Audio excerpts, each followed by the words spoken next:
Very important things. এই যে বিজনেসের এত এত অপরচুনিটির মধ্যে সবচেয়ে সেরা একটা অপরচুনিটি শেয়ার করি, সেটা হচ্ছে আমরা যে পজিশন তৈরি করি বিভিন্ন কোম্পানিতে। ধরেন আমি একটা কোম্পানির সুপারভাইজারের দায়িত্বে আছি, কেউ হয়তো বা আপনার এইচআর হেড আছে, কেউ হয়তো বা আপনার জিএম আছে। আচ্ছা, ওই ব্যক্তিটা যদি মারা যায়, তার যদি একটা সন্তান থাকে, সন্তানের বয়স হচ্ছে আপনার 2 বছর, 6 মাস, 5 বছর, তাহলে ওই বাচ্চাটা কি ওই পজিশনটা পাবে আর ওই ইনকামটা পাবে? পাবে না। আমাদের একজন লিডার, উনি কিন্তু মারা গেছেন গত মাসে মালয়েশিয়াতে, ইএসডি। কিন্তু মজার বিষয়, ওনার ওনার স্টোরিটা শোনার পরে আমার ভিতরে এমন একটা ফিল কাজ করে, যে ফিলটা আসলে আমি নিজে শুধু ফিল করতেছি যে আসলে মানুষের লাইফটা কি। চিন্তা করেন, আমাদের জনি ভাই যিনি ইএসডি, উনার যখন বেবি হয় তখন তার ওয়াইফটা মারা যায়। সো উনি যেতে পারে না, কারণ কর্মব্যস্ততা, সময়ের স্বাধীনতা নাই, তার কোম্পানি তাকে যেতে দেয় নাই। সো উনি এই যে একটা প্রবলেম হয়েছে, একটা কষ্টের একটা সময় আসছে, ওটা কিন্তু অনেক সার্ভাইভ করে 6 মাস পরে উনিও মারা গেলেন। তার বাচ্চার বয়স মাত্র 6টা মাস। আপনি চিন্তা করছেন এই বাচ্চাটার কি হবে? তার দাদা আছে, দাদি আছে, আর এই বাচ্চাটার কে দেখবে? কিন্তু সবচেয়ে ইম্পর্টেন্ট এবং সবচেয়ে আপনার হার্ট টাচিং যে বিষয়, সেটা হচ্ছে এই ডিএক্সএন সিস্টেমের কারণে আজকে 6 মাসের বাচ্চা সে পাইছে তার বাবার নমিনি।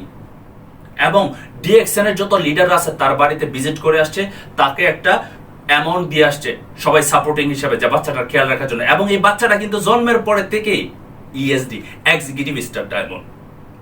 ডিড ইউ রিয়ালাইজ আপনি কি করেছেন আপনার সন্তানের জন্য? আপনি কি করেছেন আপনার পরিবারের জন্য? আজকে যদি আপনি না থাকেন, তাহলে আপনার সন্তানের কোন অবস্থায় যাবে? আল্লাহ তাআলা অবশ্যই দেখবে, বাট আপনাকে তো কিছু করে যেতে হবে, কারণ আপনার সন্তান তো এখনো বুঝতে পারে নাই। কিন্তু দেখেন তো, এই যে বাচ্চাটার এখন যে আপনার খাবার দাবার, তাকে টেক কেয়ার করার জন্য কিন্তু আল্লাহ তাআলা একটা রাস্তা করেছে। ডিএক্সএন এর বিউটি শেষ করা যাবে না বলে আপনাকে, যে আসলে কত সুন্দর সুন্দর বিউটি আছে, যে বিউটির মাধ্যমে আমরা বিজনেসটা কত ভাবে করতে পারি। আমাদের ভিতরে মোটিভেশন কাজ করে না।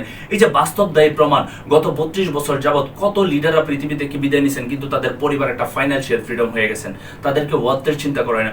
অনেক বোনেরা আছেন যারা অল্প বয়সে হয়তোবা বা 2-3টা বাচ্চা আছে, তার হাজবেন্ড মারা গেছে, এই বাচ্চাগুলি কিভাবে টেক কেয়ার করবে? সে একটা চাকরি করতে পারতেছে না, সে একটা চাকরিতে যাওয়াটা তার জন্য ঠিক হচ্ছে না, তার সন্তানগুলির জন্য কষ্ট হচ্ছে না।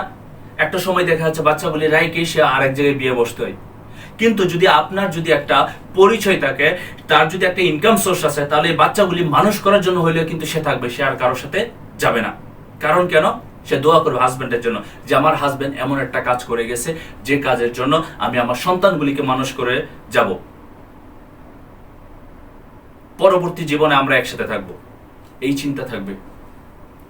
তাহলে বুঝেন ডিএক্সএন কেন করবেন। এটা শুধু আমার কথা না, এটা আমার কথা না, গত 32 বছরের যদি আমি স্টাডি করি ডিএক্সএন এর বিষয় নিয়ে, তাহলে আমি দেখি হাজার হাজার লিডার মৃত্যুর পরেও সফল, বেঁচে থাকতেও সফল হয়, বেঁচে থাকতেও সফল হয়।